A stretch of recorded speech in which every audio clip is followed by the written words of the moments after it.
discussing about the genetically modified organism or GMO. Ano nga ba ang GMO? GMO are plants, animals, and microbes whose DNA has been altered using the modern biotechnology. Ginagawa ang GMO by identifying and extracting the genes of the specific organism. Ang layunin ng GMO is to improve the crop yields, to resist the pests and disease, tolerate the harsh environment, and to enhance the nutritional value. Gayunpaman, ang GMO ay may epekto sa ating kalusugan at kalikasan. Ngunit ang GMO rin ay may malaking natutulong sa atin. Ang golden rice o malusog rice ay GMO na palay na may beta-carotene sa anyo ng vitamin A. Ginawa ito gamit ang gene mula sa mais, bakterya para labanan ang vitamins A deficiency, na sanhi ng pagkabulag at mahinang resistensya. Ligtas ito ayon sa gobyerno. Ngayon, pag-usapan naman natin ang biotech eggplant or BT eggplant. Isa siyang genetically modified crop na may katulad na traits sa golden rice. Ang BT eggplant ay isang variant ng eggplant kung saan ito'y minodified upang makapag-resist ng eggplant fruit and shoot borer or EFSB. Ito ay mga major pest insects ng eggplant sa Pilipinas, which reduces the crop yields up to 50 to 70% sa Pilipinas. BT eggplant is expected to reduce these kinds of losses and expected to increase the crop yields of farmers up to 192% according to the ISAA. Isa rin sa mga example ng GMO dito sa Pilipinas ay ang BT corn o biotech corn.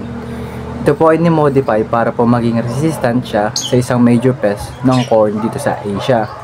At ayun ay yung Asiatic corn borer o tinatawag na Ostrinia fornacalis. Ito ay nakaka-apekto sa pag-aani kapag hinayaan. So, ni-modify ang BT corn para mag-produce ng toxin sa bacteria ng soil niya na toxic sa pest, kaya nababawasan ang paggamit ng mga chemical pesticides. GMOs are created by altering the genes of plants or animals to improve their traits.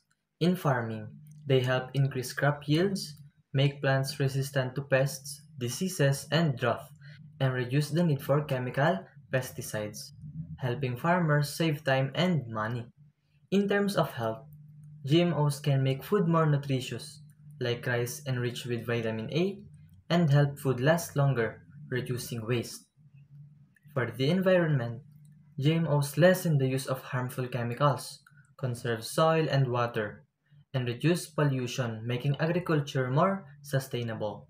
Overall, GMOs plays a big role in producing more food, improving nutrition, and protecting our planet. Thank you.